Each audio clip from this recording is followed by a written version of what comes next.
Bonjour et bienvenue mes chers élèves dans ce cours théorique qui va se porter sur la course de vitesse. La course de vitesse fait partie d'un ensemble d'activités ou bien de familles qui s'appellent les courses, telles que la course de durée, la course de relais, la course de haie. L'objectif principal dans les courses est essayer de minimiser le plus possible la durée pour parcourir une distance donnée. Mais la manière à adopter dans chaque course diffère de l'une à l'autre. Par exemple, dans la course de vitesse, pour réaliser une bonne performance, il s'agit bien de faire un bon départ, de réaliser une accélération dans un temps très limité et de maintenir sa vitesse maximale atteinte au bout de l'accélération. Par contre, par exemple, dans la course de longue durée, la manière par laquelle on atteint une bonne performance est d'essayer d'étaler son effort et de l'optimiser selon ou bien durant toute la distance à parcourir. Dans cette leçon, ou bien dans ce cours théorique, on aura deux objectifs. Tout d'abord, on va essayer de découvrir un ensemble de savoirs, de connaissances et de concepts relatifs à la course de vitesse. Et puis par la suite, on va essayer de voir comment mettre en pratique et mettre en œuvre cet ensemble de connaissances, de concepts et de savoir-faire pour réaliser une bonne performance. Allons-y. Au terme de ce cours, on va parler de la course de vitesse en 3 étapes. Le départ, la course proprement dite et le finish.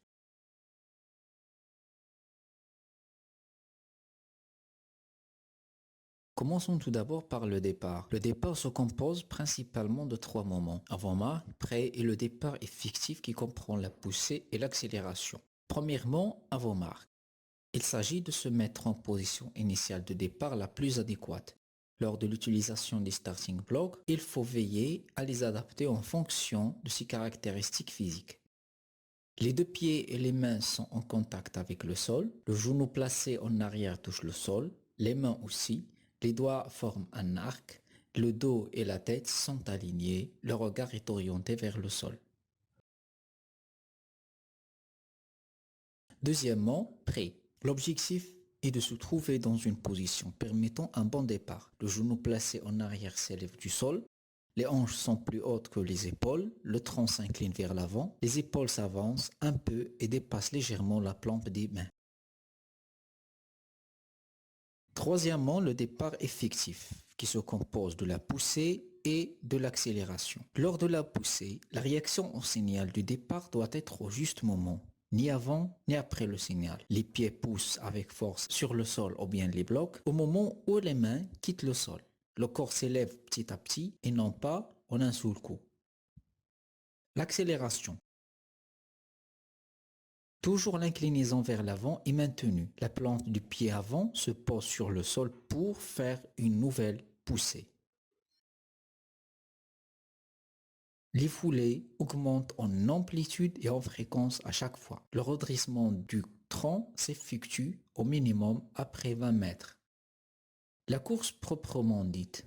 Chaque course se fait à l'aide des foulées. Les caractéristiques de ces foulées agissent sur la vitesse du coureur et puis par la suite sur sa performance. En fait, chaque foulée comporte 2 phases, l'appui et la suspension.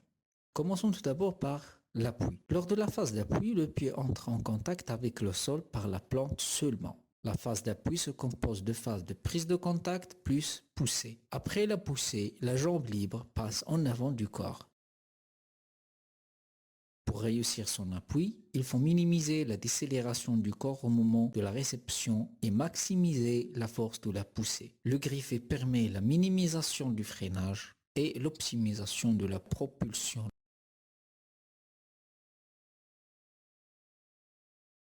La distance entre deux appuis est égale à l'amplitude de la foulée.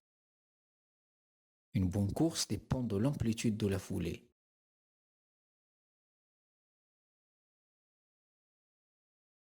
Une bonne course nécessite l'ajustement de son amplitude et de sa fréquence pour qu'elle soit optimale. La coordination entre les bras et les jambes est aussi un facteur important pour réaliser une bonne performance. Le comportement lors de la course.